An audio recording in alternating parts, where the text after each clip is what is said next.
Праца і веды спадара Адасіка цалкам маглі б прыдасца і ў гістарычнай айчыннай стужцы. Аднак ці існуе беларускае кіно? Для шмат каго гэтае словазлучэнне не мае сэнсу. Не сакрэт, што наша кіно мала хто ведае і яшчэ менш яго глядзяць. Тым не менш, беларуская кінематаграфія існуе і больш затое перажывае перыяд актыўнага развіцця. Толькі упэўніцца ў гэтым можна ў Польшчы. Варшава прымала ўжо другі фестываль нашага кіно «Бульба-муві».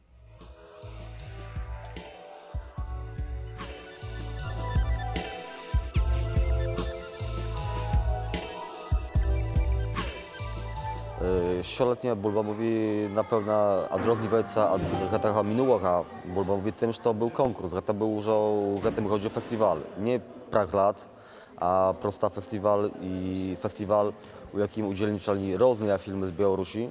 Raptem przyszło około 60 filmów. Tam po prostu było z czego naprawdę wybierać. I to taki dla nas był szok.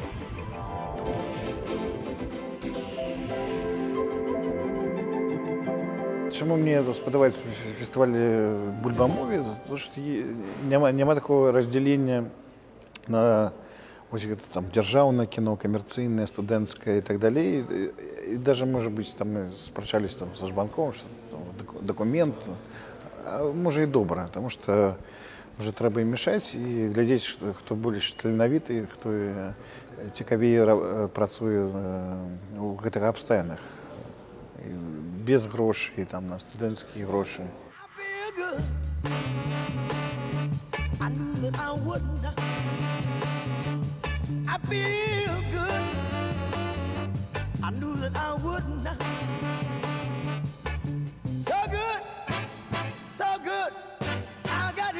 Зараз увогуле назіраецца працэс такі, што беларускае кіно пачало прарастаць знізу.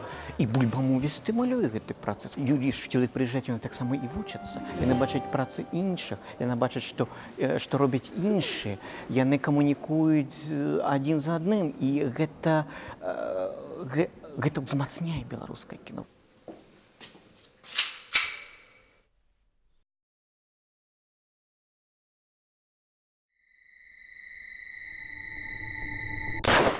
Это первый фестиваль только белорусского кино. Потому что даже если мы говорим про «Листопад» или про какие-то другие фестивали, они приглашают разные страны, формируют программу, и белорусское кино занимает там очень маленькую зону. Этот же фестиваль сфокусирован. И здесь мы видим, сравнивая белорусские фильмы разные, куда вообще белорусское кино движется.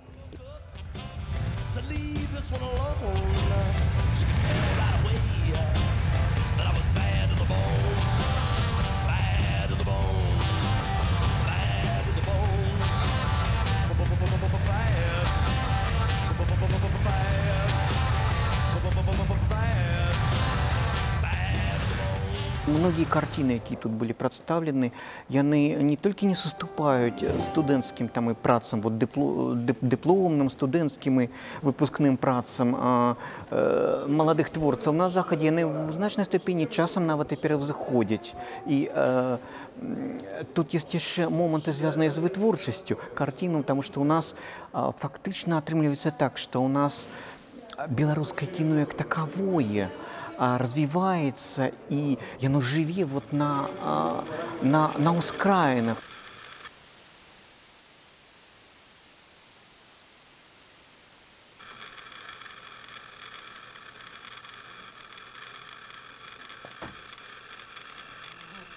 Так mi się wydaje, tak odczytuję to z tych filmów, że... Я разумею з гэтых фільмаў, што беларускае грамадства мае вялікую патрэбу звяртацца да сваіх каранёў. У сучаснай цывілізацыі грошай гэтага няма. Няма часу, каб падумаць пра карані. А ў грамадстве, якое пэўным чынам змагаецца з праблемай сваёй тоеснасці, з праблемай размоваў пра ўласны соцыум, усведамленне каранёў да іх пошук – гэта адна з першых патрэбаў.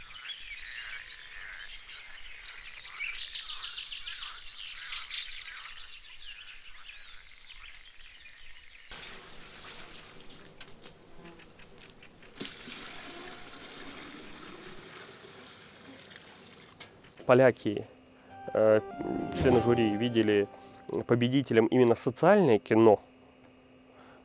Это вот эта «Жизнь в клетчатой сумке». Да? Такой чистый социальный продукт.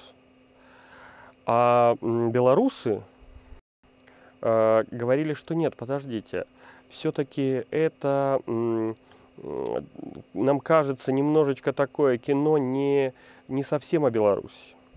Потому что оно, вот когда мы видим там действительно бомжей, униженных людей, инвалидов, это такая эксплуатация образа. Мы говорили о другом фильме, который показывает человека, на самом деле, достаточно счастливого, дедушку, который имеет свою рацию, имеет свою логику.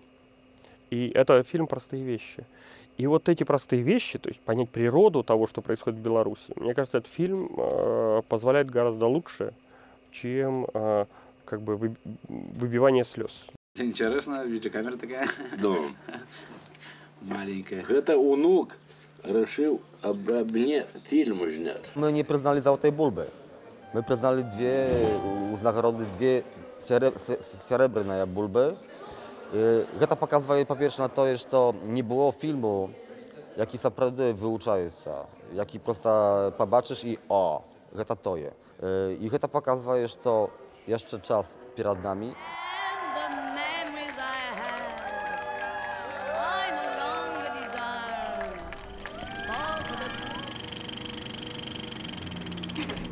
Такімі неардынарнымі падзеямі было насычанае жыццё вакол нас. Яшчэ больш тэмаў, якія магчыма закрануць ці зменяць ваш светапогляд, знойдзеце на старонцы Белсат.eu. А з вами быў Кірыл Смяглікаў. Бывайце і да новых сустрэчаў.